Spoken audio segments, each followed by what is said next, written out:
What's up, everybody, and welcome to another edition of the Lore Games. Yes, my deep voice. Feel the deep voice. Is it not working? It doesn't work. I don't want to. Yeah, it's not. I think doesn't really work, Todd. It doesn't work at all. That's fine. That's totally fine. Anyway, welcome everybody to the Lore Games. What is the Lore Games? Well, the Lore Games is our community-based lore creation game. And it's also the first step in laying the communal foundation of the adult fantasy universe. So the best thing to do is to really think of the Lore Games as an early beta test for possible future community development. It's also our way as a community to come together and build the 30,000 foot view, the fixed moments in time that both serve as major milestones in the universe for us to work towards, right? Like a major milestone might be like Endgame or something with Thanos, right? Like the big things that have to happen. And it also helps us develop a framework for developing stories within the adult fantasy universe. So where we are right now is we have been working. I just had the idea of actually calling this like season one. So we're actually at the tail end of season one. We are developing something called Blood and Metal, which we will show you in just a minute. This is our very first community-based story that will most likely become the very first novel within the adult fantasy universe. There will be more to come because season two is just around the corner, and we already have a lot of fodder from our first several sessions. Like we have a lot of stuff to go for. So I can't wait for this. It's going to be fantastic. So let me go ahead and pop up the board, and then we will actually, you know what, before we pop the board, I'll do the intros because we got everyone right here. So first of all, to my this way, right over here. Hey, Studio, how you doing? I'm good. How about you, buddy? You're doing. So for those that don't know, Studio 7.62 is better known as Avery Butterworth. Avery is a professional illustrator, comic book artist. He's worked with Image Comics, Heavy Metal Magazine. He's worked with White Wolf Publishing. He's also the man responsible for the artwork and the cover of the Ashcan and some of those preview pages. And he's the comic book artist and illustrator for the Origin comic, the Devoid Origin comic that will be coming out soonish. You see what I did there? Soonish, right? Soonish. Yeah, it's pretty good. Yeah. So he's fantastic. Welcome, Avery. Hey, good to be here. Awesome. Happy man. to be done. Happy to be done. Well, we'll talk about that later. Well, with that. No. Wait, secrets. What? More? No secrets. We'll talk later. Oh my God. No secrets. Nothing is done until launch. Oh no. No, you're good. You're good. Trust me. Anyway, welcome, brother. I love you. Hey, man. Okay. And next to Studio, over in the far corner, over that way, over there is Drew. Wait. Let's do it. Oh, we're actually smacking Avery right now. This is like ear smacking Avery. Okay. Oh no! Oh! You don't know what you're tickling there, Andrew. Do I need to turn my monitor off for a minute and give you guys some space? Yeah. Okay. What's up? It's okay. It's all love. It's fun. It's fun. What's up, Andrew? How are you? You're muted. That's great. This is the best you've ever sounded. Can you hear me now? Yeah, there you go. Unfortunately. Avery, Todd forgot to tell you that the focus of the entire Ashcan is being changed from a Devoid to a Grumblebee. You have to redraw the whole thing. Okay, I'm charging him double. I'm fantastic. I can't wait to bring some interesting new twists to the Lore Games tonight. Awesome. I can't wait. For those new, Andrew is a retailer. He owns a shop called Misfit Corner Comics in Jacksonville, Florida at the Beach Boulevard Flea Market. It's one of the best stores in Jacksonville, let alone Florida. And I'm not just saying that. It is by far my favorite store. Old school comics, great price. You cannot beat it. On top of that, Andrew is a writer and an illustrator in his own right. He's got a number of graphic novels under his belt, including his most recent one, which is Hero, which I believe is on volume 3 is what's being worked on. Yeah, it's fantastic. So everybody go check out past graphic novels of Hero, and definitely go check out Andrew's comic shop. So down below here, right here, we have the incomparable Flint. Hello. Hi, Flint. How's it going? Good. Flint is the co-founder of Adult Fantasy, so everybody should know who he is. Hi. How are you, man? How was your day? How was your week? I'm doing pretty good. Yeah, can't complain. Yeah. All right. Yeah, happy to be here. Ready to get some lore going. Yeah, man. I can't wait. We're so close to being done and locking off this first story. It's actually been I've been waiting all week, like chomping at the bit. So yeah, cannot wait. Awesome, man. Well, glad you are here. And last but not least, over this way, down to the corner, we have Zach Arabella. Zach is a 13-time fantasy novelist. He's got 13 books out there. You should absolutely check them out. They're fantastic. Zach is definitely has a great sense of storytelling. He will also be the author of the first adult fantasy novel, which we are lore gaming out right now for Blood and Metal. So it's going to be absolutely fantastic. How are you doing, Zach? I have no complaints whatsoever. I love it. I love it. Convincing. I like how last week everyone was like exhausted and tired, and no one has any complaints this week. I am exhausted and tired, which is why I have no complaints. I'm too exhausted and tired to be pissed off at anybody right now. Oh, fair enough. I totally. And if all goes according to plan, soon I'll be exhausted, tired, and dead drunk. That works. That's what Thursdays are for. Awesome. So let's do it. We've got the introductions out of the way. Let's jump into the lore games. Let's do it. All right. Yeah. Here is the board. Lore. Hey, Todd. Yo. Before we start, can I throw something out there? Sure. Okay. When I was younger, we went and saw a movie called The Iron Monkey in the theater. It was a Japanese action karate fighting movie. Mm-hmm. And I just really enjoyed the hell out of this movie. But one of the things I noticed is that, and I had a friend of mine explain to me that in China, they don't make horror movies. They don't make romance movies. They don't make comedies. They don't make fantasy. Sounds exciting. They mix everything together into one movie. So there's always stuff of those type of genres in each of the movies, and it's because a lot of people can't afford to go see just comedies, so there's comedy mixed in.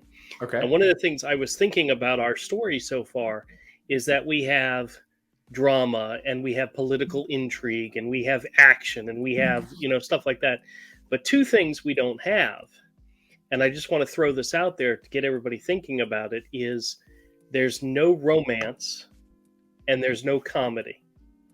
And what I'm proposing, and just keep it in the back of your head as we start working on this tonight, of possibly additional characters that can fill those roles that are not necessarily part of this main story. We've built a main story so far, but ideas for a romance or comedy. And neither one of those have to be in this. I'm not saying we have to shoehorn them in, but I was just thinking that we don't have even a taste of that anywhere in this story. Interesting. So just something to think about. If we all agree there's no comedy whatsoever, there is no talking snowman from Frozen in this story, fine. But Andrew wants it if it can fit. Yeah, that makes sense. And it actually does make sense. Like you could have, there is no reason why, especially in the fun and game section where the primordial is learning how to use his powers. right? A lot of what we have on the So- beat sheet before we dive into it, a lot of what we have for the beat sheet at that stage is the general applying pressure to the primordial and the king applying pressure, but we don't actually see it from the primordial standpoint. So there isn't anything that says the primordial could create a little friend or something to kind of play on the buddy side of Right. you know what I Yeah. mean? Like And when I was Yeah, and my when I was looky lickers are back in because it's funny. And when I was thinking of the romance, I was thinking of something outside of the main characters. I originally thought maybe there's a guard that's fallen in love with the queen, and the king finds out about it and throws him to the primordial and watches him get torn apart. But then I thought, what if it was completely separate? What if it was like a Romeo and Juliet story between two other characters, and maybe in the end story, they end up surviving and maybe they become something else later on. But just some ideas I wanted to throw out while we were talking about this. Just some things that might be missing that we could add that would give more to the story. yeah, I like that. I mean, my first instinct was to add something to the primordial to give them a little more humanity, right? Well, like I said at the beginning, in this story, characters change and evolve. But in my mind, the primordial and the king are two characters that don't change through the story. If you think about it, the primordial lands on the planet. He is this hulking monster that's coming to cause mass destruction. In the end of the story, he's a hulking monster that causes mass destruction. You know, his whole storyline, he is the same at the end. He can have pieces in between, but in the end, he's still the same character. Same thing with the king. The king is an aging, worried about losing control, whatever, you know, at the beginning, and at the end, he's exactly where he started off. But I'm thinking of characters that could evolve and change during this story. But I'm throwing it out there to the group. Mm-hmm. I mean, It's a good thought. We don't need a snowman sidekick, you know, but if somebody can come up with a good idea, throw it out there and let's mix it in. Okay, I have some. While we're in this early stage of development. Yeah, I've got an idea or two that popped in my head, Okay. but we can. That's a great. I Okay. think that's a great place for sure. All right, I'm out. Good night, everybody. Please. So I think we can have a good goal for tonight because we're jumping into this thing. We only have two main characters left, I think, to do the little mini story cycle on, and that is the primordial and the king, because we have the general, the Cirrus, and the queen. So let's try it. If we're going to add a buddy to it, or anything, let's do it while we're doing this phase. So it doesn't have to be primordial or the king, but we can do it while we're working together. So let's jump in. So who is the primordial? Like, so the U in the story circle is the starting point, the base person before their adventure. Who are they when we first meet them? And I think, to me, it's I think we've decided that it's an infant alien, right? Or at least it has the mindset of an infant. Right. Yeah.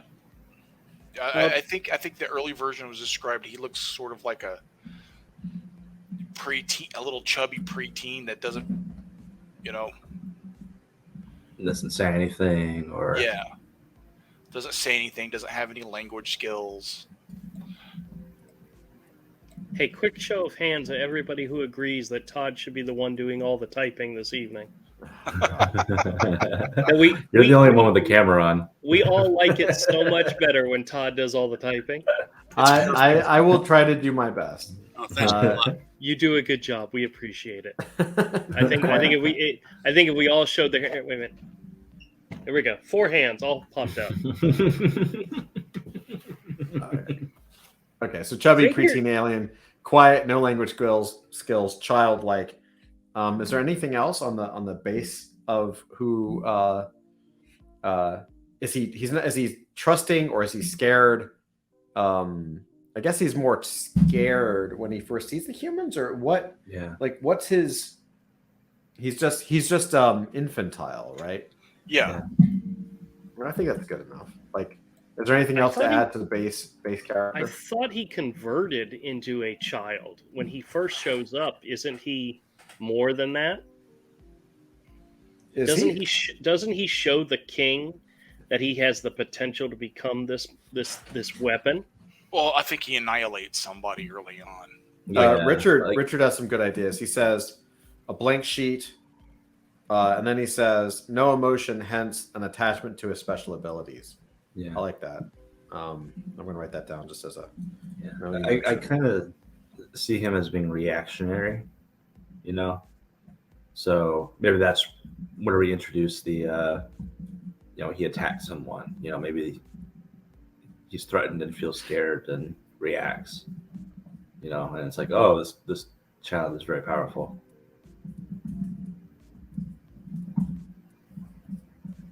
Like pure instinct. Basically, yeah. Yeah, right. What if something the reader and us know that everybody doesn't know?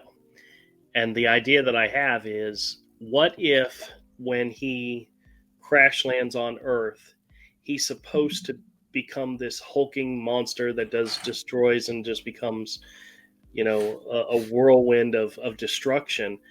What if he crashed earlier than originally planned? What if he's undeveloped? What if he's not there yet?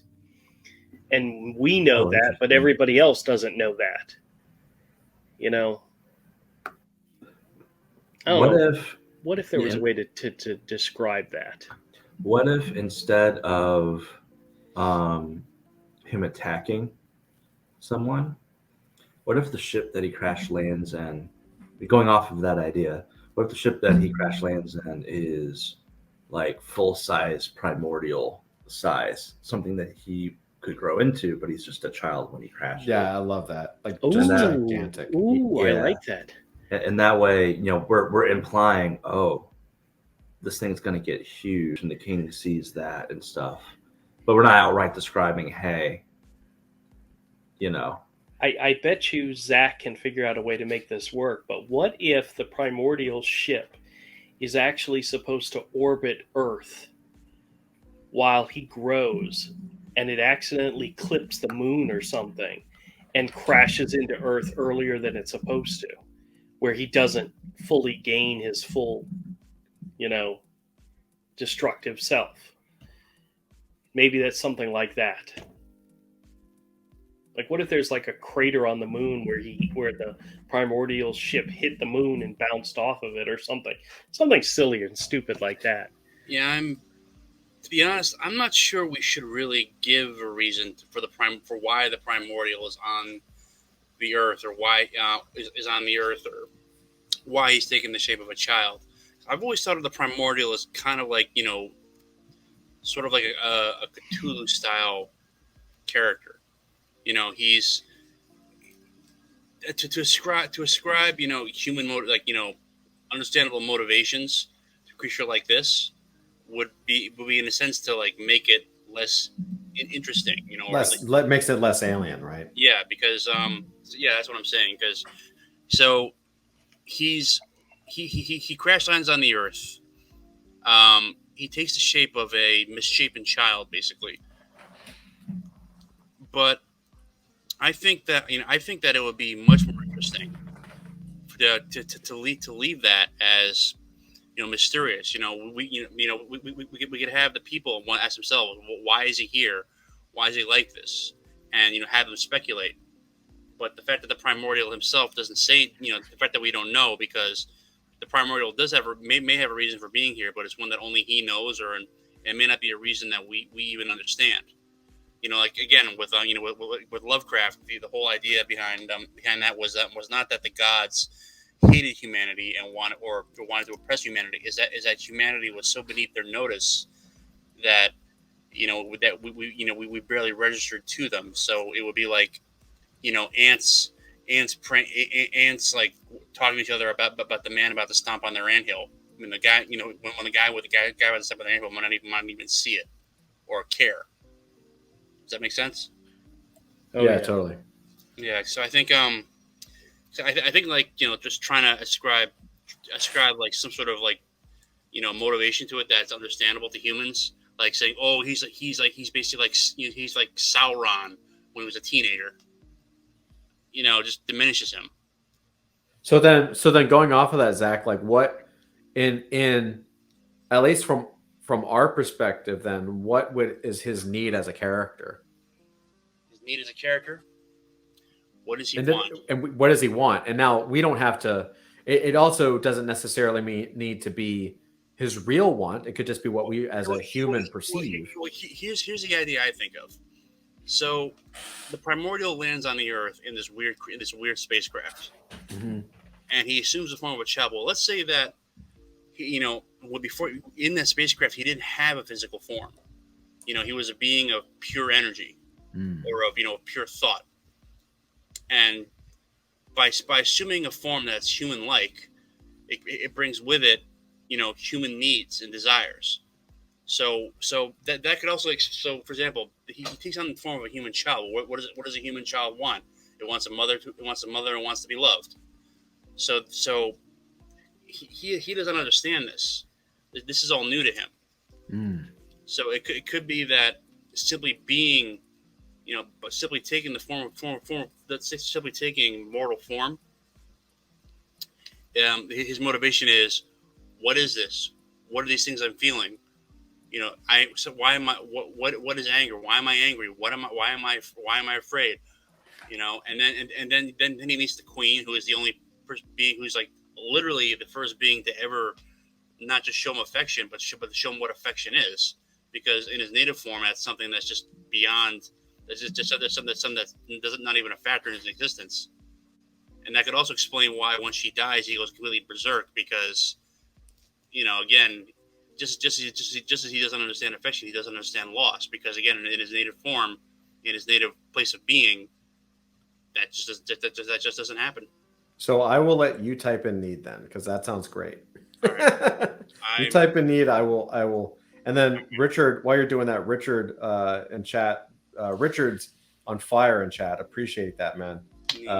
He says, hey, if he's a primordial, shouldn't he be seen as ooze? He could be. We have the character actually developed. He's actually been released. So he's kind of like a giant Kirby-esque character. We haven't defined what he's made out of.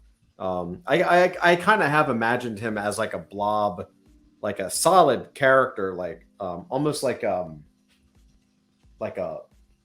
in my head, he kind of feels like a Clayface a little bit, right? Just massive though, like where it could be liquid maybe or solid. I'm not sure. Richard says, do it in first person through the primordial's eyes. It could. You could do this first scenes through the primordial's eyes. I think that could be interesting. He says the story starts when he opens his eyes after crash landing. We could do that. We'd have to relook at the beat sheet to see how that would fit in. But it's a possibility. I think that's certainly a dramatic point. He attaches himself to the first nice being. Yeah, I think that's what Zach was getting at for sure. I think that makes sense. The blob. Yeah, but see, to me, it's the blob from X-Men, right? Almost. Like, although he's huge, he's like, imagine like a classic Kirby monster, just big and kind of rocky and bulky and just kind of chonky. He has a crown of thorns that he wears, except the crown is actually skyscrapers, which is pretty. It's pretty cool. Good stuff, Richard. Thank you. All right, try it now. Need. The primordial in his native state is a being of pure thought. By taking on the form of a misshapen human child for the first time, he experiences human needs and emotions like love, loss, and anger. He does not understand this and seeks to make sense of it. Yeah. It's about as succinct as I can make it without, without banging out a philosophical treatise. For sure. So his need is that he's seeking to make sense of these emotions that he's feeling. Yeah, that's how I would see it. Great. What do you guys think, Avery, Flint? Yeah, it works. Works for me. Yeah, I like it. I think you're all insane, but I'll go with it. Okay. Thank Or fuck you. He says.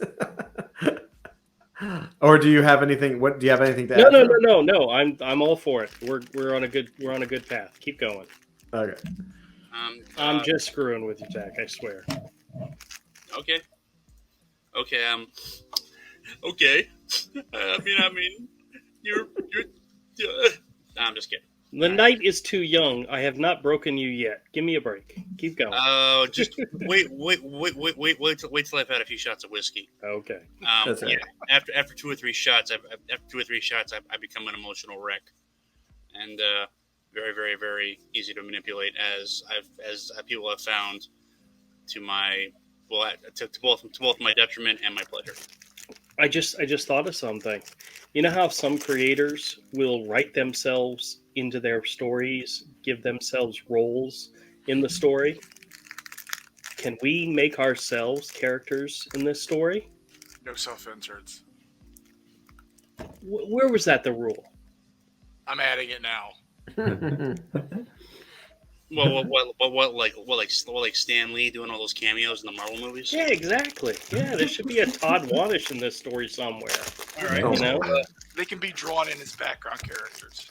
I don't know if we can fit in a overweight programmer into the story. You're not the only one. I know. Between know if I'll everyone in this work. group, There's a lot of beef here. there is a lot of beef on this show. This is true. Absolutely true. Richard. I don't know what y'all are talking about. I'm sexy as hell. Any, Keep going. Keep going. anyway, so the primordial. Don't spell sexy F-A-T, Andrew. No. Anyway, That's PHAT, dick. Good night, folks. So go. So now we have the primordial who has landed. He's this small childlike emotional being that is reactionary by nature, maybe even as a defensive mechanism. He's pure thought in his native form, and now he's looking to understand these new emotions that he has.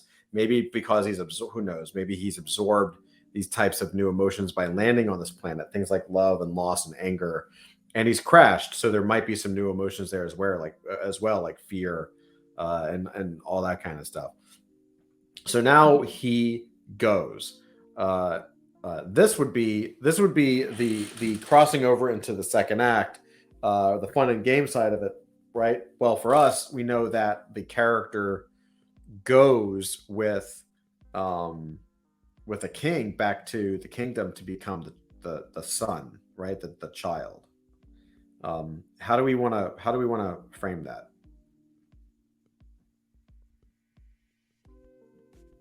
Cool. I'm thinking. We could we have it direct in the script or in the beat sheet talking about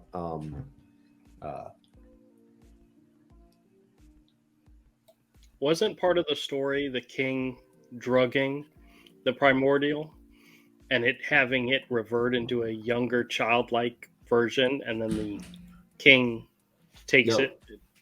That was one of the ideas we had down. Yeah. that's been proposed for sure. Yeah. Ooh, I also had a thought.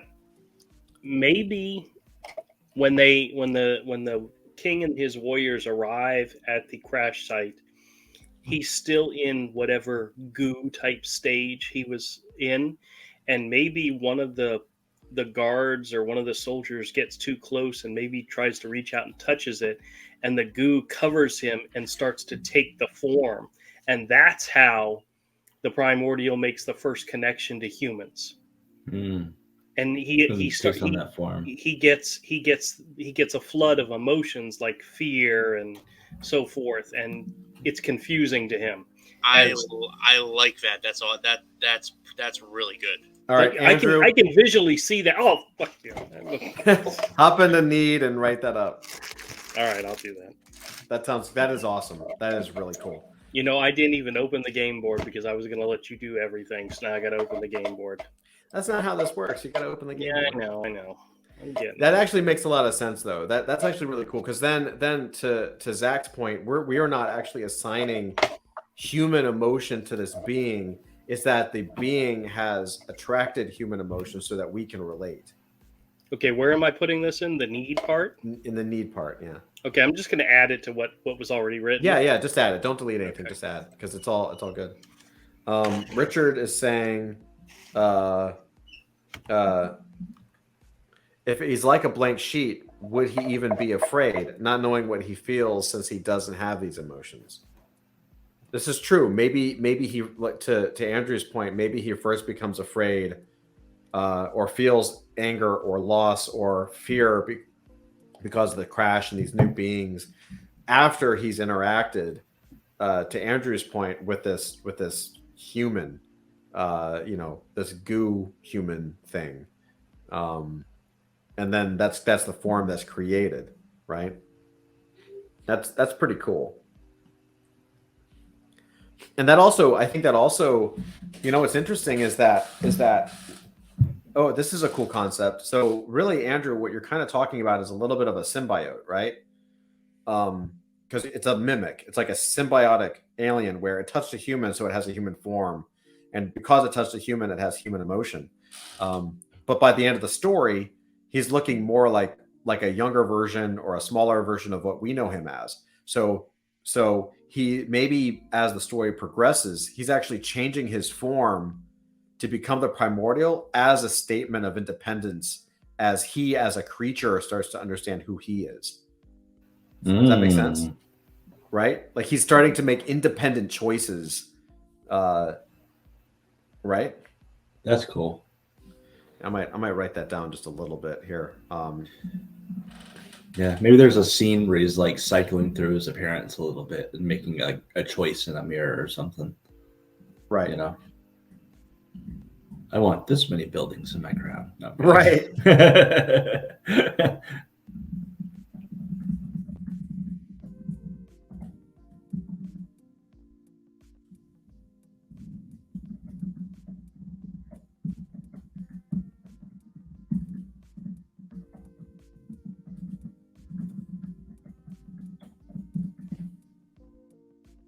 See, I kind of think I could see the primordial becoming overwhelmed by all these foreign and strange emotions he's feeling, and maybe he knocks himself out, and that's why the king takes him and is able to, bring him back to the village or bring him back to the wherever.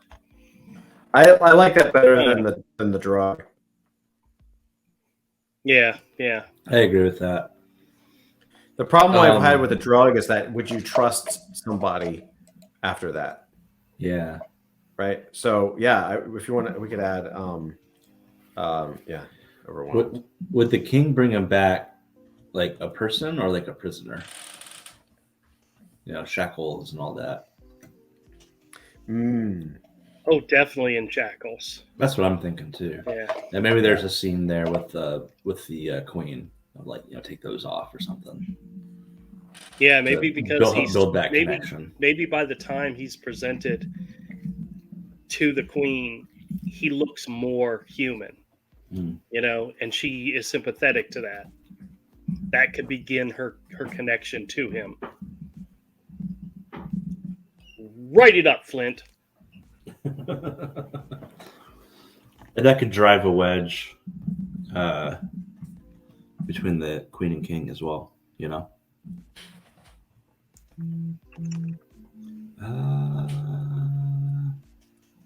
What happened to my Notion window? That's great. Oh, there it is. Okay. So Richard says he has a hard time relating or communicating these emotions. 100%.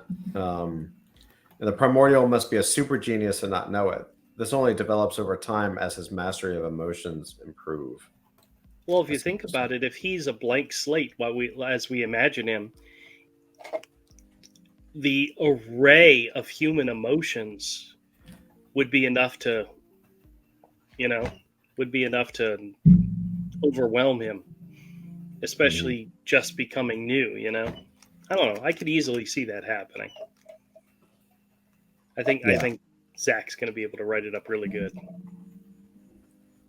The queen, and then Richard says the queen forces the king to release him. Yeah, I think that definitely happens. I think so. And she doesn't understand why she wants this. Oh, interesting.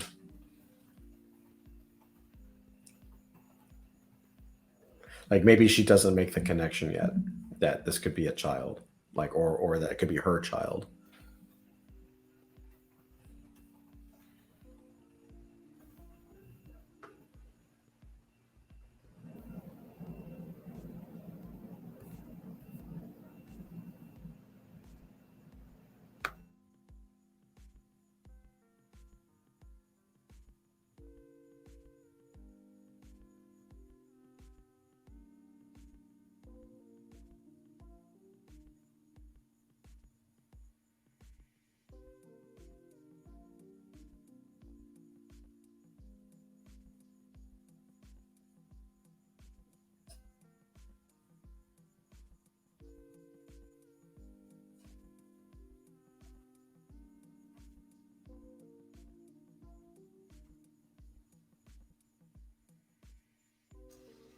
Sorry, did we pause for a sec?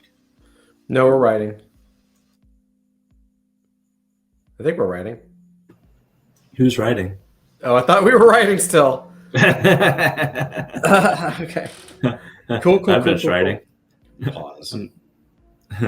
Awesome. So go. Travels unconscious to the queen in shackles. Queen frees him as the primordial travels back with the king. He becomes more childlike. The queen, freeing him, builds their connection. And the queen's reaction to the primordial in shackles begins driving a wedge between the king and queen. Interesting, right? Because all of a sudden she's like, why would you shackle this child? Yeah. Yeah, you got to mention that she sees it as a child. Yeah. Right. It's got to be and in there somewhere. it's interesting. Oh yeah. Richard says it's actually in his DNA. It's in the primordial's DNA why the queen would actually react this way. Meaning the queen is having a primordial reaction to him. Like maybe that's that magnetism, maybe that could be a part of the the power of the primordial. Again, we're really talking about almost like a symbiotic relationship where this creature kind of reaches out and attaches itself, right? That's actually pretty cool. The fact that the queen has a primordial reaction to this child. Duh, duh, duh. What a great twist.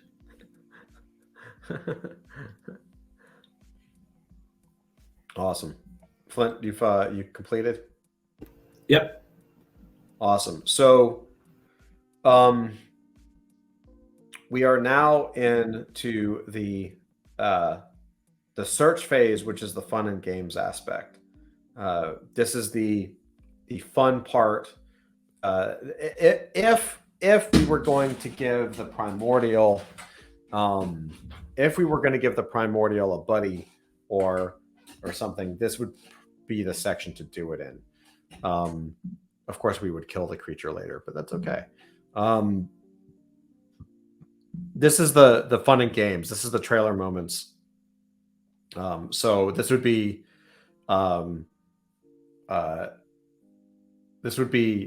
primordial blasting shit, learning his powers, being trained, right? He's become a member of the family or whatever. Whether he cares or not is to be determined, I guess, by us. What do you guys think?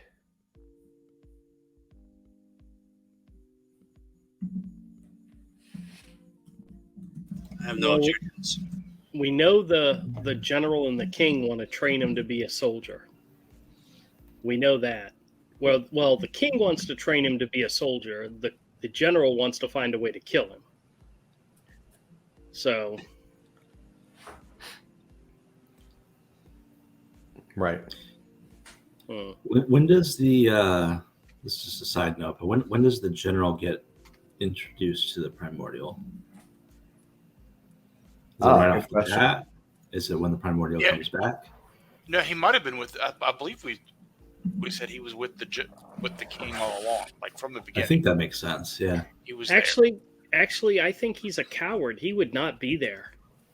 He goes there and travels there by himself later on and finds the spear, but I don't think he's there initially. I think he's too much of a coward to be there with the for some reason he's left behind. I will don't know. What do you say, guys think about that? just from a pure mechanic standpoint, it's introducing the king and then later introducing the general is probably a little less unbuildy than introducing both characters at the same time that are the main character or major characters. Zach, what do you think? I mean, adding more characters. I really have no opinion. I mean, search. Well, it's not a new character. It's just when do we introduce the general? Like when? I thought we were introducing him at the very beginning. He leads the army when they go to the primordial. So all right. So what goes in the search again? Remind me. Search are the trailer moments. This is the stuff you see in the movie trailer. So this is the fast cars, the chases, the power blasts, the fight scenes. So what? In our story, this happens to be around the time where the primordial becomes the child, like the son or whatever, the heir, and he goes through the training ritual where everyone's trying to kill him, and he's just gaining in power. So this is the fun shit. Like this is where primordial can he's going to be finding his emotional ties through like kicking ass and taking names and having fun. I think and getting whipped or whatever. So this is how I would see it. Okay, scene, like making the square thing with your hand, like when you're like trying to visualize something. Scene, they're back in the royal city. The primordial has shown itself to be a powerful thing. The king wants to find out just how powerful it is. So they take him to the gladiatorial arena, and they toss him in, and they literally toss him to the lions. Or in this case, a whole mob of basically prisoners of war.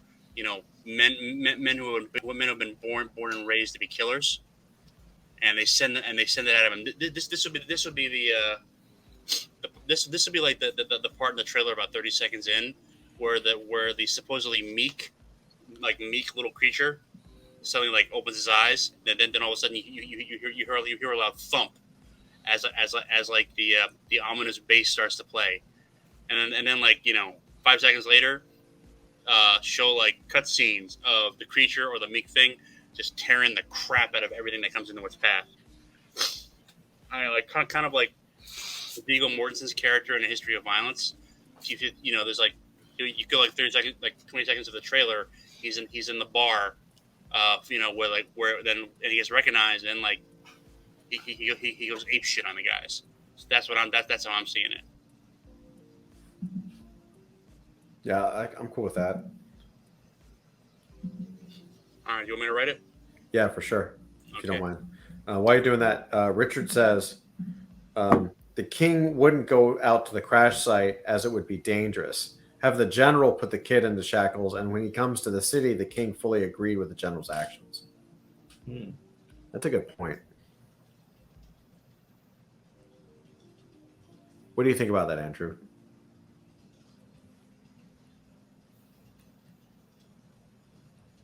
Okay. Thanks for your nonverbal approval. I couldn't move to the unmute button quick enough. Sorry. No, that's okay. Does that make sense? Because that means we would be changing a little bit where the king is not going to the crash site. It's the general that's going to the crash site. Yeah, I don't know. I feel like the primary conflict is, in the story is between the king and the primordial. I think their first meeting needs to be them two, not someone else. All right, take a look at it. The primordial, now in human form, is taken to a gladiatorial arena and thrown into a fight. At first appearing helpless, it quickly slaughters everything that comes at it, and for the first time, experiences the thrill of victory.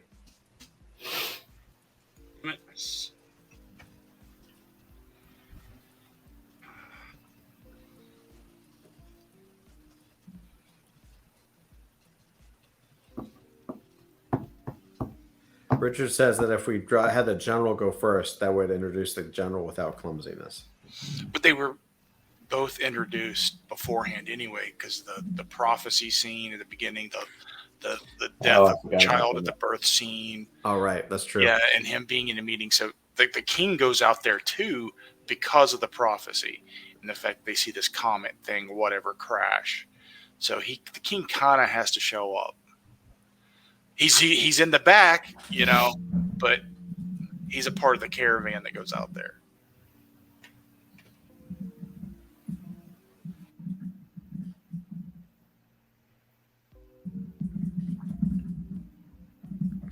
So I'm just saying, through various trials, a primordial is subjected to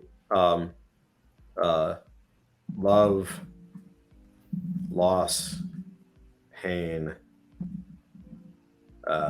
and fear. He also begins to discover his own power, right? Because he's wiping shit out, and he's not doing it by his hand, right? Richard's asking deep questions. He says, this is a good question, actually. If he is without emotion, how is he going to know about joy? How do you relate to that to the reader? Well, I think he begins. He's only a blank slate when we first meet him. As soon as he touches this other person, he starts to behave more human so that we can relate to the character, right? He might not look superhuman. How does he?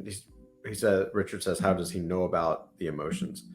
I don't think he does. I think he just has them, and there's a lot of fear in that, right? Just like a little kid. Like little kids don't know why they start crying and screaming all the time. It's actually just like kind of built in. So I think that makes him a little, at least as a shell, it makes his shell appear to be more human. That's a good question. That's a pretty deep question right there. Do we now? You can even have problems like a little kid does of regulating their emotions. Right.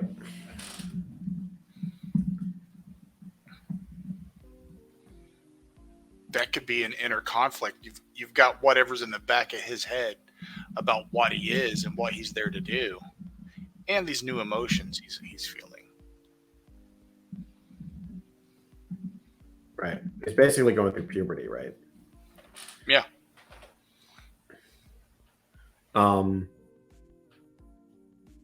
He discovers his own power and his trouble.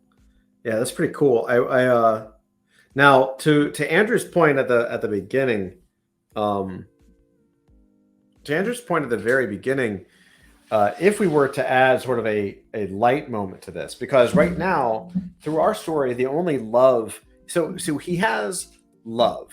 So we've established he has love through the queen, right? Or he's learning about that. We've also established loss, pain, and fear because of all these trials that we're now putting this character through. And, we've also established the power and the fact that he can't control it because he's learning how to control his emotions, just like a little kid. To Andrew's point at the very beginning, if you wanted to introduce a concept like friendship, then we could introduce the sidekick for a while. I still think the sidekick has to bite it, like maybe towards the end when the if the sidekick is dead and the queen is dead, that's going to cause a problem, right? Like he loses everything. So if not to say that we need to do that, but if we wanted to add a character that was kind of like a Rocket Raccoon Groot kind of character, we could totally do that. He could as he's healing from his wounds or recharging from slaughtering 30 lions or whatever it is, he could create out of clay another form or something. He could animate something. Maybe, to be fair, that actually might, now that I'm thinking about it, that might be wise, because we do, at the very end of the story, he's reanimating the king. So maybe if he animates something now, it might be good. What's up, Andrew? Go for it.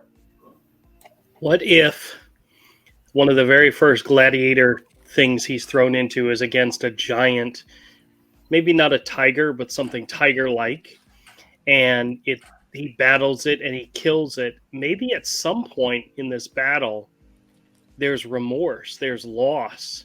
And if he can create something out of clay, maybe he creates a miniature or youth type version of this creature and makes it his friend and protects it. That could be cool. That'd be awesome. Give him like a beast, would, like a battle cat. Yeah, that would be that furry connection I've been voting for since day one. But not going into a pit and fighting 30 monsters, fighting one and having it be his very first one. You know? Find a way to work that in. After fighting a tiger or something. Yeah. Something tiger-ish, yeah.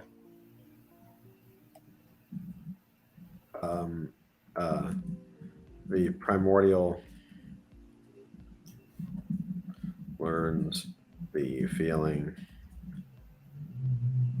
of remorse, and remorse. He animates. Does he reanimate the tiger, or does he actually heal the tiger and bring the tiger back from the dead? Because he does that later on with the king. Well, right? If he's not creating something new and he's reanimating, then have him fight like a mama tiger and a baby tiger, you know, and then he kills them both, but then he feels remorse for the baby and brings the baby back. What do you guys like? Do you like maybe let's say reanimate for now? Yeah. I have a alternative idea, although I like this one. Okay, we can write down both. Yeah. And learns and begins to learn friendship.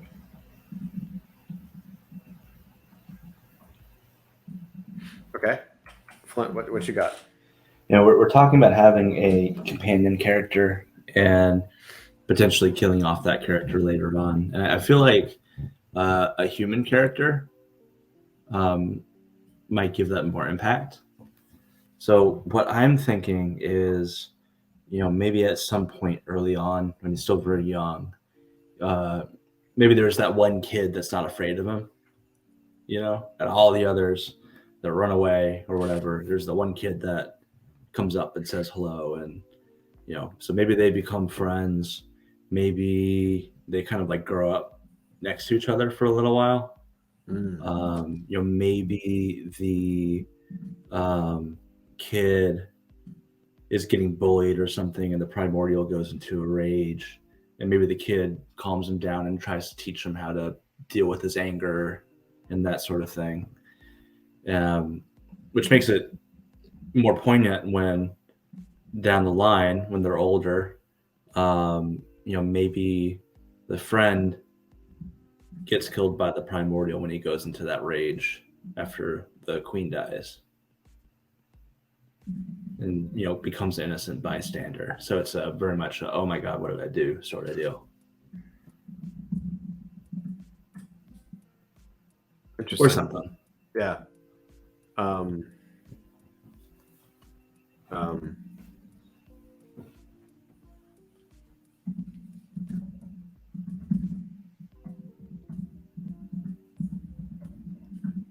So let's see what we have. We have the primordial, now human form, is taken to a gladiatorial arena and thrown into a fight. At first appearing helpless, quickly slaughters everything that comes at it, and for the first time experiences the thrill of victory and the joy of the kill. Through various trials, the primordial is subjected to love, loss, pain, and fear. He also begins to discover his own power and has trouble regulating that power and his new emotions. After fighting a tiger or something, the primordial learns the feeling of remorse, or the emotion of remorse. He reanimates it, heals it, and begins to learn friendship. Or he grows up with another kid who isn't afraid of him. Either way, the friend gets killed later on in the take section. Does that sound good, or should we add anything? That sounds good. It works. I don't know why it's listed as a blog post, but whatever. Works for me. Cool. Okay. Awesome. So find. So the find is the midpoint of the story of the character's arc. He finds whatever he really wanted, which was to understand these emotions, I guess, right? To understand. What did we say he was searching for? He was searching for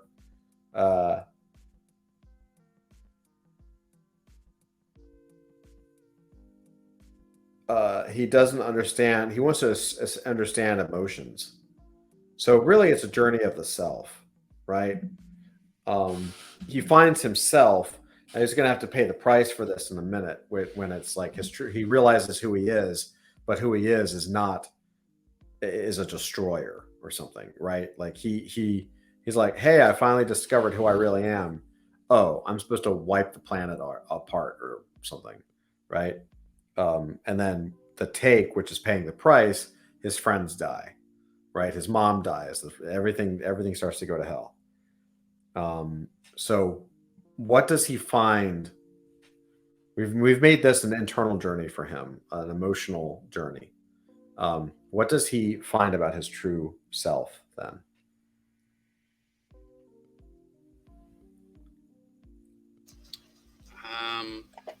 I'd say that his true self is so basically again the idea is that this is basically like an ancient elder evil who has taken on human form and with it discovered the human experience. Mm-hmm. So maybe what we can find is that he hates, so maybe what we can find is that he finds that he's experienced what it is to be a human and all its all its fun and glory and also all its horror, and he finds that he hates it. He's standing at the end of it all, going through his experience, and he discovers this is wrong. This is wrong. I do not like this. I hate. I have lived as a human, and it sickens me. And that could therefore explain why it is that in way off in the future, why he's in prison and why he wants to destroy the world, because the very idea of humanity, of the human experience is literally a source of pain for him, because he's just experienced grief, and there's no greater pain than that. So he wants to. So for him, he finds himself as someone who's been human, and now wants to destroy all humanity, because it's just something, it's just too alien to him. But this is something that I think here's an idea as well. But why don't we say that as a result of this, he finds that he cannot return back to his original form as a being of pure thought, but he finds himself trapped in basically this fleshy form. It changes over the years. It gets bigger and more powerful, but he's still effectively, trapped in a material, in a material existence, which, and that combined with his, with the extremely negative experiences he's had as being a human, would basically shape him into being essentially a destroyer. Someone who destroys because he finds the nature of existence as he's in it now to be just beyond comprehension. I mean, for example, you guys have seen like Rick and Morty, right? Oh yeah, of course. Well, you know that. I mean, I'm not as big a fan as a lot of you guys, but remember that episode in the first season where Rick brings out the Meeseeks? Oh yeah. and basically they exist in order to just do one good thing and then they die. But the dad character just for out of sheer laziness refuses to ask her anything. And then near the end, one of them like goes into a long monologue saying that existence, the act of existing, is supreme agony to us, or something like that. So maybe that could be what he has found at the end, that having a physical form and experiencing life as a human, or even or something even quasi-human, is pure agony to him. He the grief of losing his mother is cuts so deep that it never really goes away, and he wants to destroy the world and to escape it. It's like that. It's like that classic expression: "Once you go human, you can never go back." Something like that, yeah. Yeah. I like that. All right, I'll write it. Yeah, I like that a lot. Yeah, that's really cool. That's really cool. Yeah. Okay. Fine. Oh, sorry, wrong one. All right, typing it now.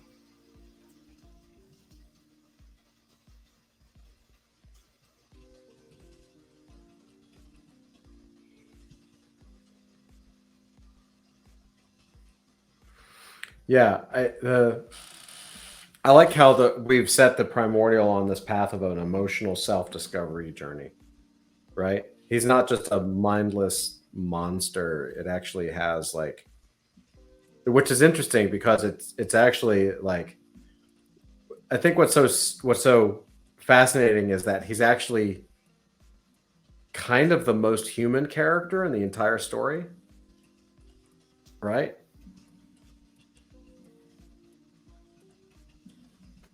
Yeah. Well, human from the aspect of that he has a range of emotions where everybody else is driven by one or two things, Right.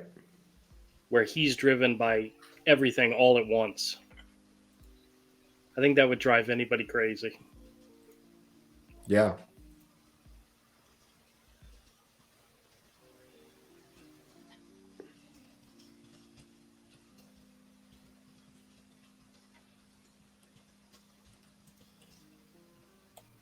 Richard says, then he could never figure out what he identifies as. Yeah, yeah. Well, And that's what the furries said. I was going to read all good. of that because it's That's not good. I like it. No. It makes perfect sense to me.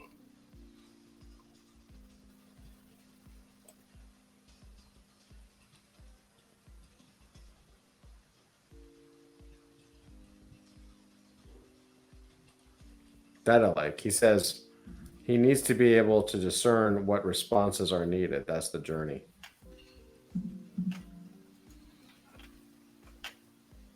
That's very smart. I like that.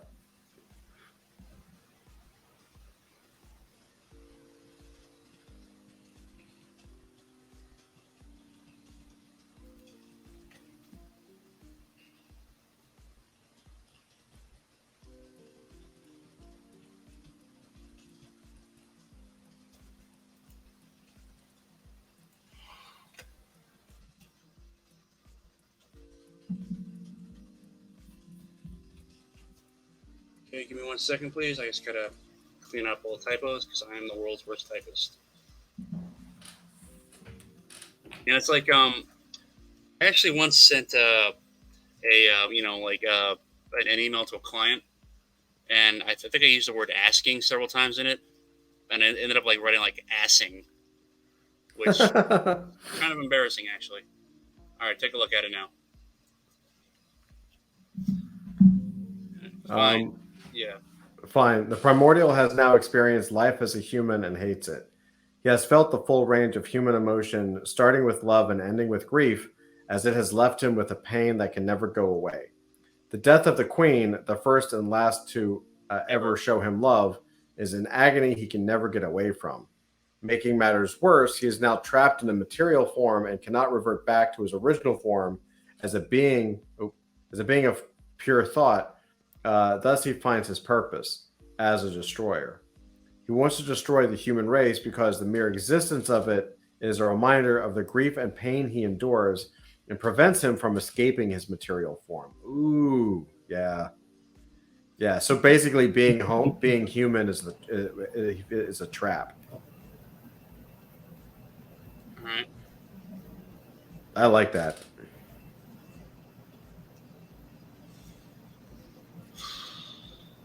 Did anyone else have anything to add? Oh, that's not great.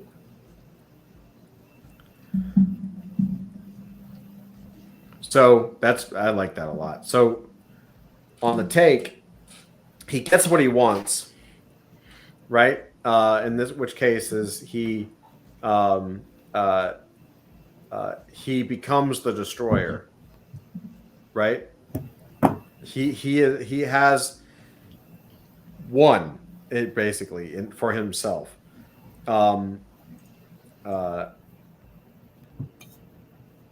Now that he has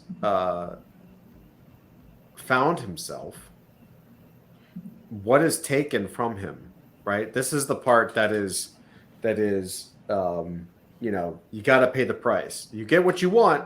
Careful what you wish for. You might get it, but now everything collapses. This is the on the clock. This is like 7 and 8 o'clock on the dial. So on the movie, if this was a book, this is the end of this. We're coming into the end of the second act, right? And we're coming into the final stretch, really, towards the conclusion, towards the climax.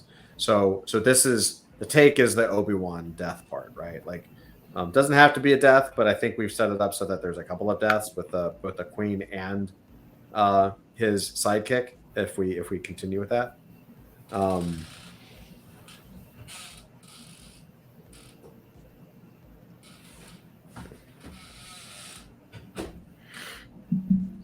Yeah, I think we've outlined the loss of the Queen and how that'll happen. And I think we have a pretty good concept. What about the companion character, though? I think that's the unknown for this take, right? What's that? So for take, I think we have a pretty clear conception of what happens to the Queen in this section. But what are we doing with the companion? Is the companion dying here? I kind of see it happening as part of his rampage. It's something that he causes. I think the form of that depends on, like, if the companion is like the creature or a person. Mm-hmm. But to me, that's how that would happen. To make it more consequential for him. Like, not only this companion of mine died, but I did it. Right, like his reaction, his becoming the villain, or expression of who he is as a creature, results in the death of his friend, the companion, and inadvertently results in the death of the Queen, his mother. Right? Yeah.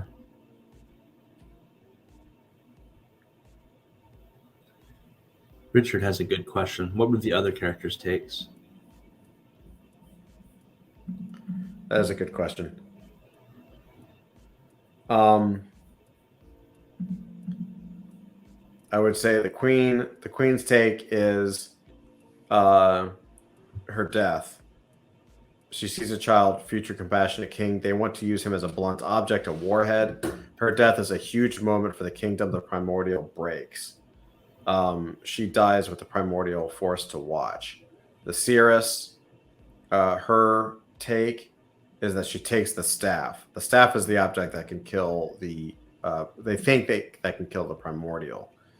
The general's take is the loss of his arm, because he was trying to use the spear, right? And he also kills the Queen. And then we haven't done the king yet. Richard says tie them all together. since he is the primordial. They should all be tied. So, right. So the taking, really what we're doing is the taking of the cross section is the death of the queen. Because the spear is taken, the general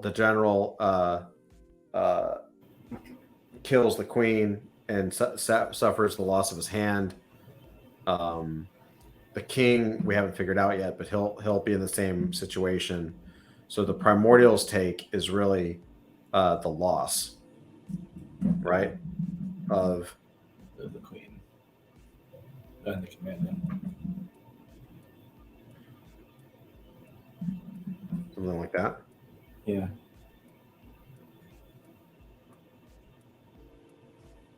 Flint, do you want to? Is there anything else to add to that, or?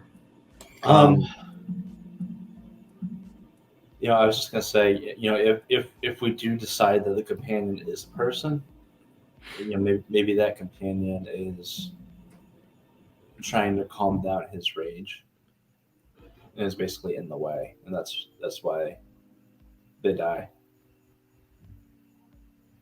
You know, before he could control it, now he can't. Like he wasn't a complete master of his emotions just yet. Yeah. Yeah, the death of the queen breaks him Yeah. emotionally. Yeah.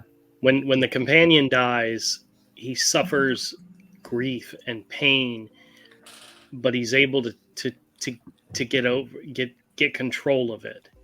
But the death of the queen breaks him, and it's gone. Every bit of humanity everything that he likes about humanity is no longer important. Is no longer in the forefront. Mm-hmm. Because maybe at the point where his companion dies, there's still enough good in humanity to continue going, to continue to try to learn, to continue to try to develop. But once the queen dies, it's like, screw this crap. I'm out of here. You know, school's over. I'm done. Let's find a way to make that work. Flint, do you want to take a shot at writing it? Yeah, I can take a shot at it. You notice we all voted at the beginning Todd should do all the writing, and he has delegated the entire episode. I have not. What are you talking? I wrote this. I wrote this.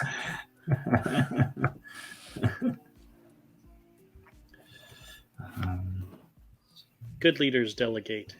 Pain in the assers pointed out that he's delegating.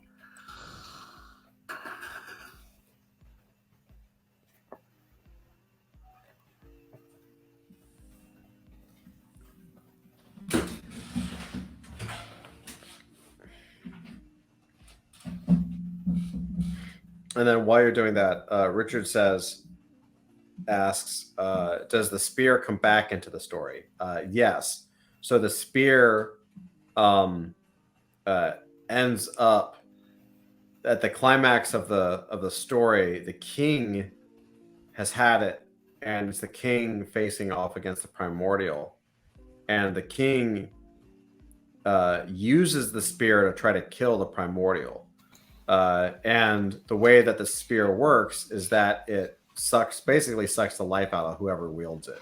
So it's using the life force of the thing holding it to attack the other thing. So the king is making the ultimate sacrifice. He's killing himself in order to kill the primordial. And then it doesn't really work out that way. It doesn't really work out well for him.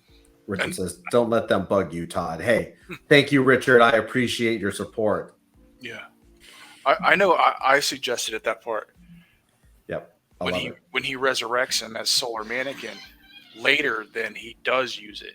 And it works because as the Solar Mannequin, he has enough life force. Right.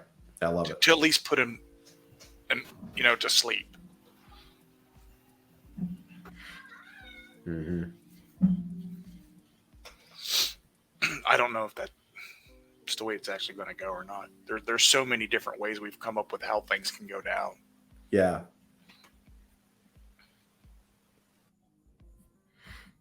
Yeah, it's really, really cool.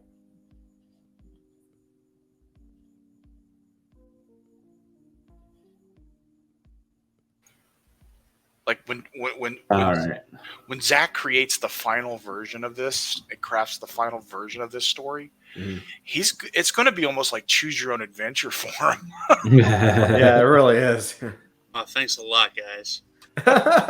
Because there's just going to be a lot of different directions for you to take, ideas to go, you know what, this one doesn't work, that one does. Have you ever, Yeah, have you guys, have you ever heard of a program called Twine? It's basically a writing. Yeah. Yeah. So I something like haven't. that. Would you say? What's twine? It's sort of a program that's used to write stories, but it's stories with multiple endings, stories stories with different paths. You can create it to you write a page, you include choices, and then when you click a choice, you go down a different story path and so on and so forth. Kind of like choose your own adventure, but online, digital. It's actually been used to create like text-based video games that are sold on Steam. Oh, cool. Now I'm going to look that up because that sounds awesome. Yeah, it sounds like it could be a good tool for a writer. Mhm. I've looked into it, but it's writing first off, it's writing it's hard enough writing a novel with just one plotted out thing. Writing something that's got like 4 or 5 different branches, and like each branch has its own like dozen sub branches and subplots. Mhm. Yeah, that's a big lift. I mean, that's something that you write with a team. Mhm. Or I mean, like that's a bit. In fact, doing that as a writer by yourself. Well, basically, that's basically what George R. R. Martin does with his works. And if you're wondering why, and if you ever wonder why he takes so long to write stuff, that's the reason why. He's basically like writing three books at once and basically throwing out the first 2. At least that's how I understand it. Man. But no, it's a good plotting tool though. I've used it for that. That's cool. Cool. So the return. We'll see this. The loss of his companion and the queen. Seeing the murder of the queen, the primordial begins to lose control of his anger. His companion attempts to calm the primordial if we decide to have a human companion. When the primordial was angry before, his friend was able to calm him and help him control his anger. Now, though, his rage is uncontrollable and unrelenting. He kills his companion and begins destroying the city. Awesome. And so return is kind of the full coming around. So we're now coming back up to the end of the third act. We basically return to where we started, but everything has now changed. It's all evolved. So really, the return should be the final battle should be in front of the spaceship, because that's where it all started, right? And that would be a cool backdrop. Yeah, that's cool. That works. I like that. Final confrontation in front of the primordial ship, because that's where it all started. That's where everything should end. This is the king attacking primordial, right?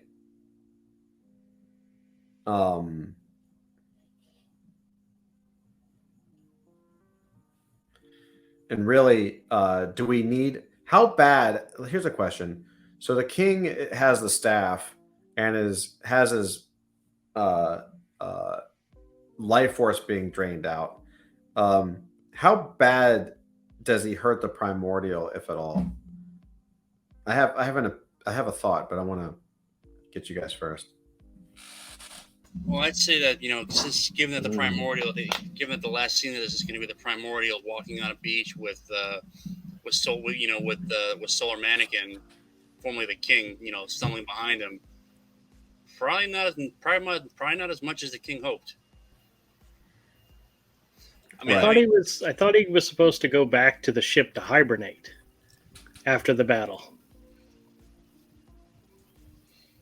Did you guys change that part? No, I don't think that's yeah, we might have actually. I don't remember. I kind of remembered it the same as Zach, like with the when Solar Mannequin is basically when the king is resurrected as Solar Mannequin, they kind of walk off into the sunset together, or they go back to the spaceship together. Maybe that's it. And they hibernate. I'm not sure. It's all there.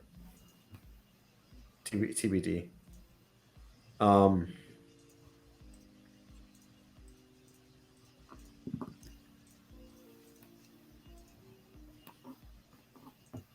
Avery, what do you think? Does the Primordial get beat up? I mean, it should be a fight, right? It can't be just like a one-sided thing. Against the king? Yeah.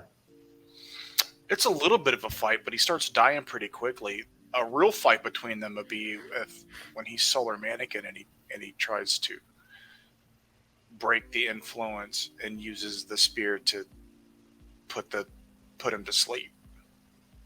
Doesn't kill him. He can't quite kill him, but he is able to put him into hibernation. I don't know. That's what I was thinking. What if the companion, whether it's a friend or a tiger, it doesn't matter.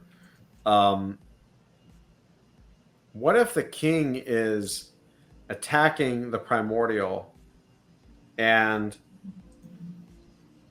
actually gets a little bit of a one-up on the Primordial for just a brief moment? Like Andrew. And like throws sand into space or something. And then goes to do the kill shot with the staff. And that's when the companion jumps in the way of it and is killed.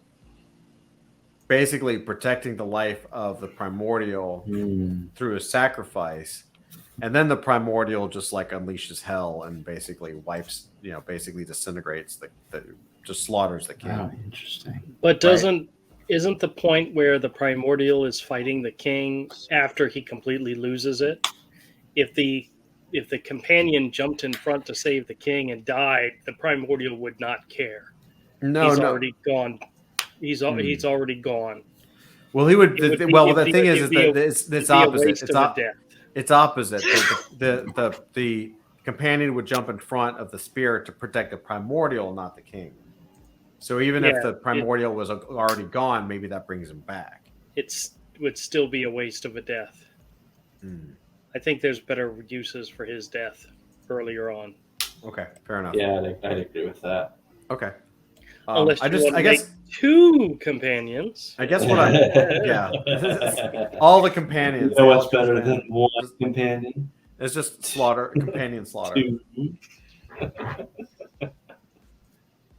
We'll just make it an anime. Companion slaughter plastic. If Romel was here, he'd agree with me. He'd like to kick the dogs, the puppies, so it's okay. No, I agree. Okay, so then the other question is, okay, cool. I guess the challenge with the king versus the Primordial is that the king is human and the Primordial is way overpowered. Like it's the king versus a god, basically. And so how do we have this battle last more than 2 seconds? I mean, I guess you could do like movie magic where it's like, Perseus versus the Kraken. Maybe he grazes him with the spear early on. Not enough to kill him, but enough to weaken him a bit.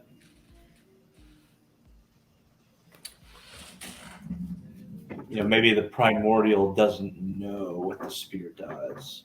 And so in the initial attack doesn't really see it as a threat until he's weakened. Right.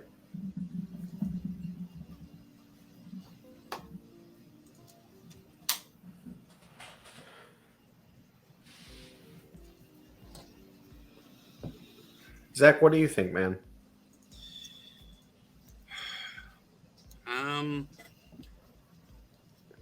Well, here's an idea I have. Because the Primordial is originally a creature of pure thought, any battle between him and the king wouldn't necessarily take place on the physical plane. So let's say he takes out the spear and he basically blasts the primordial to it. What this does is that it doesn't necessarily destroy him physically. Basically, instead it connects the king mind to mind with the primordial, and that's where their battle takes place. All right. So have any of you ever seen? So we're all fans of the Venture Brothers, right? Oh yeah.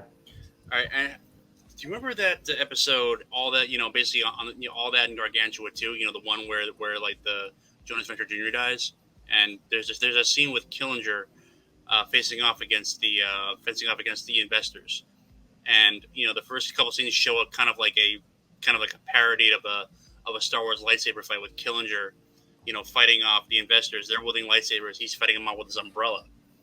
But then at the very last scene that comes in, and instead what you see is that it's actually taking place in their minds. Killinger and the investors are just staring at each other, and the fight is then basically fighting each other psychically. So maybe it's something like that, So in the real world, so the king goes against the primordial, blasts the primordial, forms a connection with the primordial. But what happens is that instead of like just killing him, it forms a psychic connection, and they basically find themselves fighting on, another battlefield. And maybe maybe the king is able to just inflict some sort of damage on him on this battlefield, but in doing so, he kills himself. And what if the primordial like grabs the king's arm and he starts to absorb the king into him, and then the king uses the spear to sever whatever connection they have, but the spread continues to spread over him as the battle continues, and kind of like a techno-organic virus, and becomes a whole separate thing. Maybe he doesn't get resurrected. Maybe he becomes something else because of the primordial. Well, I mean, I don't know. I mean, because that kind of goes against the whole idea of Solar Mannequin being like the Silver Surfer to the primordial. Because it would take away the idea that he's connected to the primordial in some way. Basically he's become a power in his own right, which is not how we plotted it out this far. Maybe the primordial's original goal is to absorb the king into himself, but the king's able to stop it from happening. But he still has a piece of the primordial and becomes a primordial type creature, but not controlled by the primordial. What if during the battle with the people, he starts absorbing people left and right and making himself bigger and stronger as it happens? The primordial. Yeah. I don't know. That kind of sounds interesting. Sounds gross, but yeah, it could be cool. Yeah, I can almost hear the Cannibal Corpse song in the background. Yeah, I mean, I could see that, because then there's a legitimate fear, not just like big, powerful, super bad guy. It's like, all right, actual... so that could work. Primordial tries to absorb the king. King hits him with the spear. Basically severs the primordial's link with him, but also kills him in the process, and leaves a piece of the primordial in him as well. A piece of the primordial psychic power, and that's what allows the primordial to resurrect him afterwards. Okay. Do you want me to write this up, or? Well, we agreed you would sacrifice your fingers. I would sacrifice my fingers. Okay. I have an image in my mind of the primordial like absorbing people as he's going through and terrorizing this the town, the city, the village, whatever. And I had an idea of what if he grabs somebody, and as he starts to absorb them, the person like forgives him or something. Like you can see it in the person's face that they feel sorry for the primordial, and maybe the primordial, like almost like a wart on his hand, bites it off and spits it to the ground. Like he doesn't want that emotion. He wants fear. He wants people scared. He wants them, he doesn't want pity. He doesn't want that emotion. He doesn't want to absorb that emotion anymore. He wants fear, and that's what's driving him. That's I don't know. interesting. I kind of like the idea of him like saying, "No, I don't want that," and throws it aside. Or So really quick, just so I can focus. Zach, do you want to? If you read, I'll transcribe. If you speak, I'll transcribe. So what? Say it again with the primordial. He.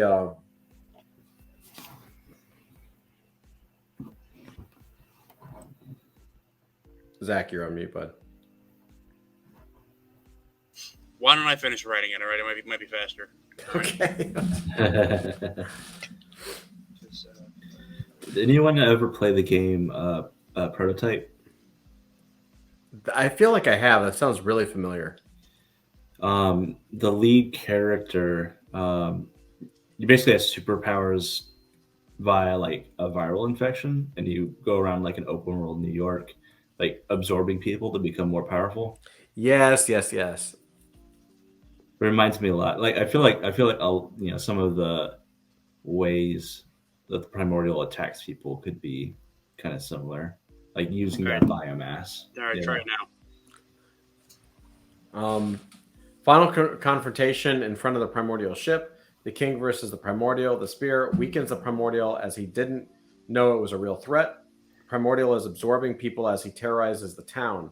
He tries to absorb the king, but the spear blasts him away. This kills the king as well, but leaves a piece of the primordial in him. Mm-hmm. Yeah, that's cool.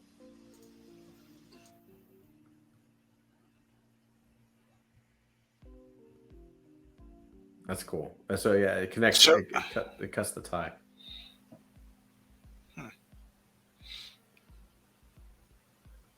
So what were you gonna say, Avery? Maybe that piece of the primordial that's in him is when he's resurrected as the solar mannequin. That's what makes him able to break free. He has a little more juice than what the primordial meant for him to have.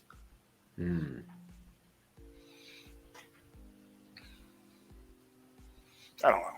That's cool. I think there's something there for sure. Well, I'm not a big Marvel fan, and I've never read the Silver Surfer. So, in the comics, Silver Surfer is supposed to be Galactus' herald, but eventually he turns on Galactus. How does that work? How did that work in the comics? I don't remember exactly because I've never read the actual issue. Correct me if I'm wrong, Andrew, but doesn't basically the story of Noran Rad as Silver Surfer is he ends up sympathizing with the humans because he sees a lot of his homeworld in the humans, right? He ties into like their emotions and sees that they're a good race and that they do the best they can, and it's a sympathy play, right? Sure. I've never read it myself, so. Really? Yeah, no, I was never a big Silver Surfer fan. Oh my lord! I thought his design was dumb. It's the coming of Galactus, I believe, is the Yeah, I used to Fantastic read the Four Silver story. Surfer comic, but when Silver Surfer broke free of Galactus, that was long before. Yeah, I believe the story in which he actually breaks free is actually, I believe it's in the Coming of Galactus, which is that Fantastic Four story where it's Galactus's first appearance, and it's also like Silver Surfer, I believe. I could totally be wrong, but I believe it was really like the way they beat Galactus was through Silver Surfer becoming more sympathetic to the humans and understanding the culture and understanding the goodness of the people of the planet, and then confronting Galactus, right? Like turning on Galactus. And so I believe that was the main driver of the story. Yeah. I mean, again, it was like the. I don't know what element of the story was used to keep Galactus from being able to bring the Surfer to heal, when he turned on him. Well, they beat Galacticus with the ultimate nullifier, but maybe the Silver Surfer is what is is the one who gave it to Reed Richards. I don't know. I I've have it never on my read shelf. the story, so Yeah, I have it on my shelf. It's been a while since I've read the actual story. I should look into it because Yeah, it is. because I never very read similar. those Fantastic Fours. They're I really have good. like a few Kirby era Fantastic Fours, but only like a small handful. And those are like reader copy, like from the era when they were reprinting those. In Fantastic Four, where all there were these years where all Fantastic Four was reprints, Mhm. and I have a couple of those and like reader copies, and none of them are that story. Well, I mean, I asked because that might going down the line that might help us come up with a story about how Solar Mannequin turns against the Primordial. Primordial. Mhm. This is weird. I mean, this story is like really grimdark in a lot of ways, and we're basically turning it into what's basically like a giant piss take on it's basically like 90s X-Men meets the Venture Brothers. So that's gonna be an interesting transition. It's gonna be very. I love it. I love it. You've got these wacky character names and styles, but they're like The stories are the serious. stories are seriously dark and gritty. Yeah. And I think that's the fun of it, right? Like any good franchise, right? Like you can have Star Wars can have a comedy. Like there's no Yeah. Well, when you read things, like when you read a DC book, Batman Year One and the Lobo Christmas special happened in the same universe. Yeah, right. Exactly. Exactly. Thank you, Abe. That's 100% Yeah. true. Or pretty much X-Men and Deadpool. Yeah. And as far as Star Wars being a comedy goes, at this point, I doubt Star Wars could do anything even halfway competent. But that's a whole other can of worms. Yeah. All right. Let's see if we can knock out the king. We got about 15 minutes. I think we can do it. I think we can just burn through it. Yeah. Because we have a lot on the king, because the king is pretty much like most of the beat sheet. He's pretty full. So I think we can just knock this out. So who is the king at the beginning? He's a little bit arrogant and self-centered, right? Is that correct? Yes. Yeah, that's it. He's basically he's arrogant, self-centered, wants power. Wants power. Cool. We'll just keep it simple. What does he need? Well, he wants power, so that's really his need, right?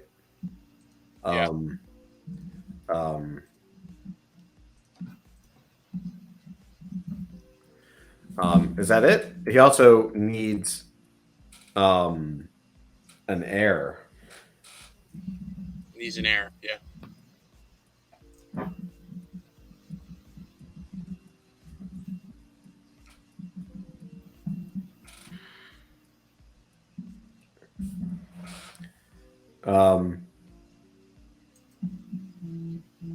Go. So at this point,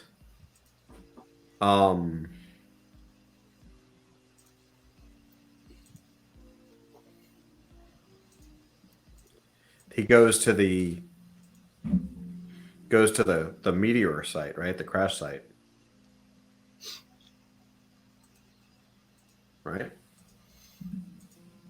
Yeah.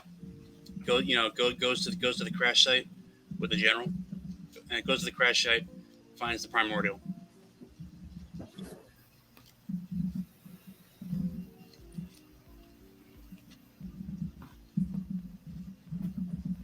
Okay.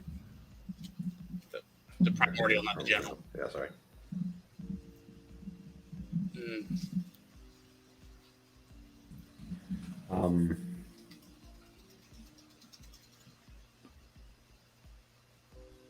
Okay. And so search would be brings the primordial back to his kingdom.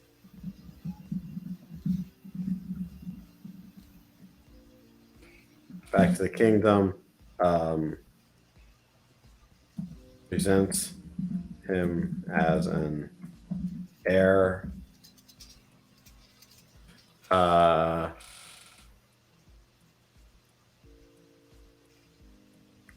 Is this request that the general trains him? Is that the like what's his fun and games? Where do we have that over here for like what's his fun and games? Because he doesn't care. He just wants to fuck shit up. Like he's just trying to take over. He wants to be a conqueror. Primordial training, heroes training. The king uses his power of the primordial to assert his control over other kingdoms.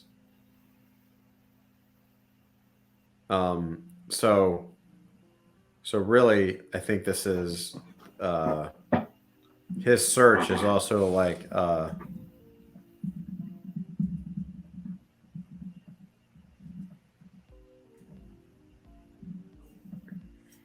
right, something like that. Because then you could have the fun and games is the trailer moment. So this would be like kingdoms fighting kingdoms. Yeah.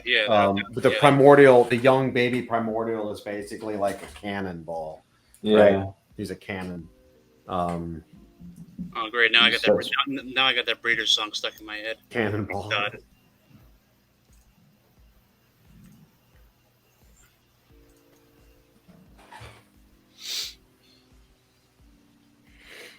Anything else you guys can think of?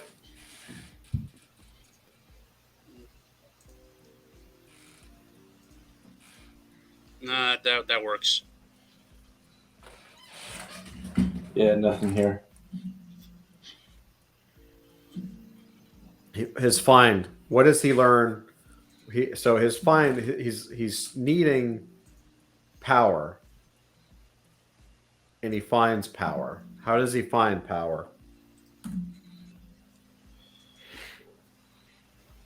Yeah. Isn't the primordial? Yeah. That's what he finds. Yeah, but this is maybe proving it in battle. Yeah, this is the And moment where maybe he's he like, wins I've against won. another kingdom because of the primordial. You know? Major.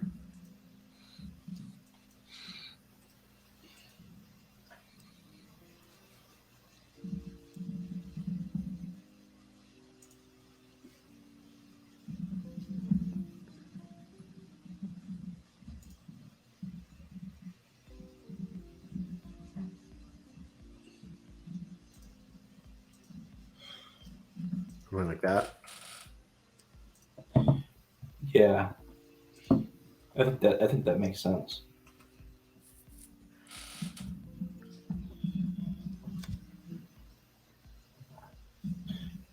You know, maybe that kingdom is mentioned in the prophecy or something, or mentioned earlier. Just so it's not out of nowhere. It's like, man, this is something that he's been struggling with since the beginning of the story, you know? What? Say that again? Yeah, you know, maybe this kingdom that he defeats is either mentioned in the prophecy or Yeah, it's got to be right. It's got to be. It's got to be right. a constant threat that's not resolved, you know? Right.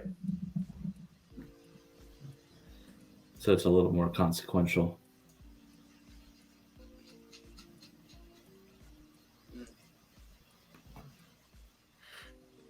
Right. So it's actually established, and this is the result. This is the end result. He's won. Yeah.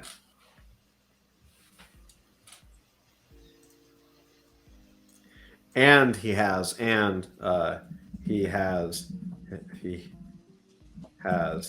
heir to the throne.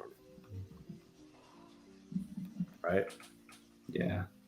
Like this is his high point. He's kind of won everything. Which actually means that it's going to be reversed. So a lot of times it's reversed. So the midpoint, the midpoint, if it's low, then it's a win for the character at the end. It's a reversal.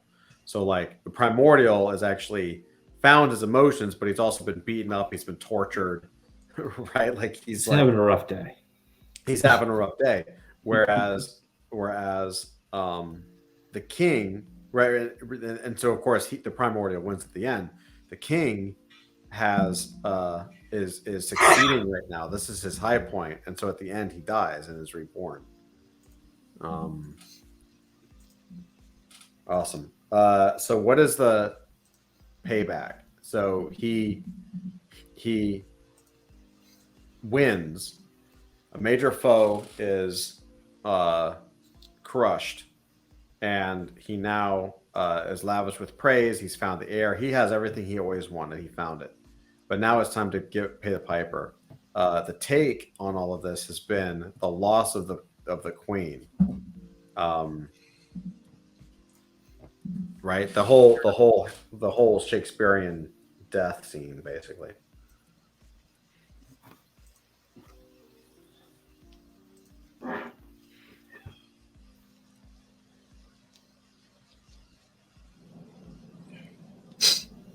What do you think, Andrew?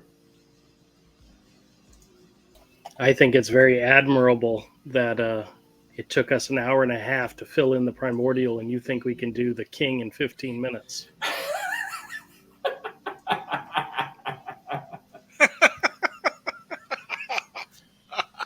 It's a goal.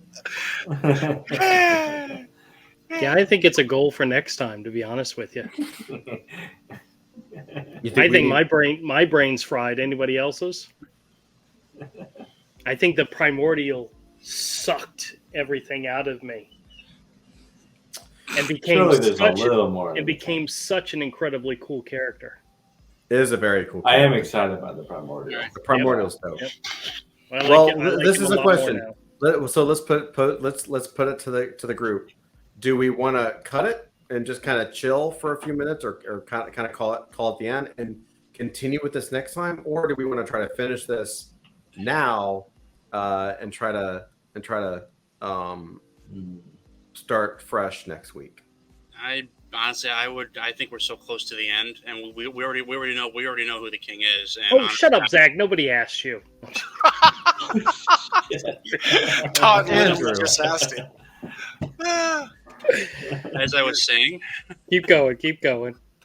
As I was saying, never mind the rantings of the bearded troll who's crawled out from under his bridge. That's my character in the story. God damn it! I will write you in like that. Okay. Thank you. I will make you the ugliest, meanest, drunkenest palace guard. Answer me these riddles 3. Whoever sneaked the bottle of whiskey out on duty and fell asleep while the baddie slipped into the back door. His loogie liquor. Yeah, I just think we're so close, and honestly, I really want to start getting down to writing this thing. So let's do it. Let's pile through it. Let's just pound through it. We got really a couple of quick things. We know what really happens. We've discussed the story enough. I think we can. I think Andrew, you can take you can just sit there and look pretty and be booth babe. That is absolutely what I can do. Okay. So the take is the death of the queen, but we know what else do we know? Wait, isn't the king not involved in the death of the queen? There's still a loss to him, right? Didn't we say this was a deception by the seer and the general? Correct, but it's still he's had his wife taken from him, right? Okay. And maybe even more important, death. How about this? Death of the queen causes the loss of his heir, because now his heir is a fucking psychopath. Yeah, he can't. He lost a lot of control over the primordial. Yeah, maybe he and the queen have been increasingly estranged too due to his treatment of the primordial, and maybe he regrets it now that she's gone. Yeah. Oh, maybe not to go back and rewrite everything, but what if the seer, instead of taking the form of the king and killing the queen, possesses the king, and the king actually does the killing, but he's not in his right mind when it happens? Maybe she pushes him over the edge. Wait, say that again. Say that again. Maybe the seer, instead of pretending to be the king and killing the queen, puts the king under some type of spell or pushes him over the edge, and he's actually the one that does the killing, which is something that we thought from the very beginning, and then we kind of changed it, and then maybe it still happens, but the seer is the one that dopes him into doing it. Oh, interesting. Yeah. Or manipulates him if we want to Yes. take out the magical element. Yes, manipulates him. Well, no, maybe there is a magical thing to it, because remember, at some point, the seer goes to the general and says, "I've done this for you and me to take over," and the general says, "Bitch, I can do it myself," and kills her. Yeah. You remember? So she reveals to him that it was her actions that caused the king to do what he did. What But if? in the Okay, sorry. But in the primordial's eyes, the king just killed his mother. What if? So we could go the route of doing magic and having that control the king. What if instead the seer uses magic to make the queen look like an intruder of some kind? That way, the king is in control when this happens, and so it hurts more. You know, I've seen that movie before. it is a little tropey. Yeah. Yeah. I think ultimately we'll let Zach decide. I trust his judgment. Thank you. So I'll bear that in mind when I deliver a finished novel for like maybe a few months from now, and or better yet, dinosaur fantasy porn, which I like the dinosaur fantasy. which believe it or not actually won a Hugo Award. Which, Well, Oh, what's as the long as it can be classified as furry porn, I'm okay. No, with it. guys, seriously. written by Chuck people? No. oh, and Todd's I like, guess, stop. No, we don't. sorry. Todd, you had the ability to stop this 10 minutes ago. I'm just trying to get through two more little things. All right, return. What's The return of the Mac. All right. So It's him on the battlefield with the primordial, returning in front of the ship for the final battle. No, Dusty, keep the feed going. We're hitting our stride here. in front of the ship, battle with the primordial.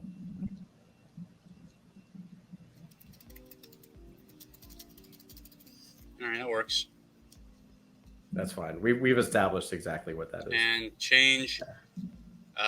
He wakes up as Solar Mannequin. Right. Awakes. Or reanimated as Solar Mannequin, I guess. Sorry.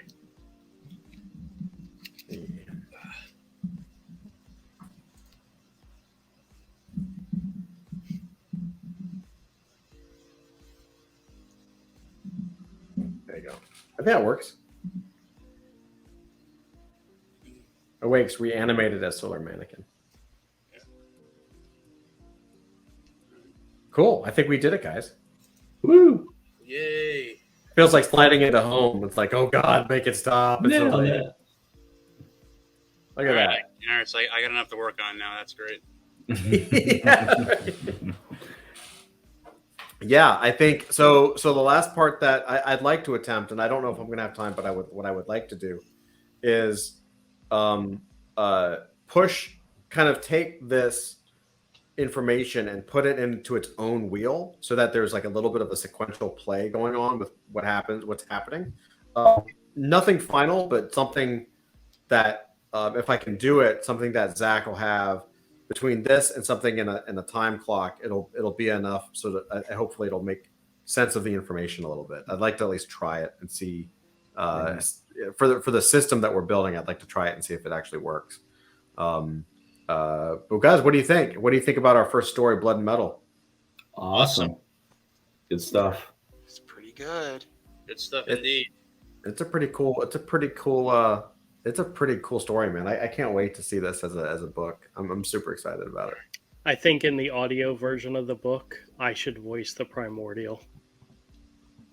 Yeah.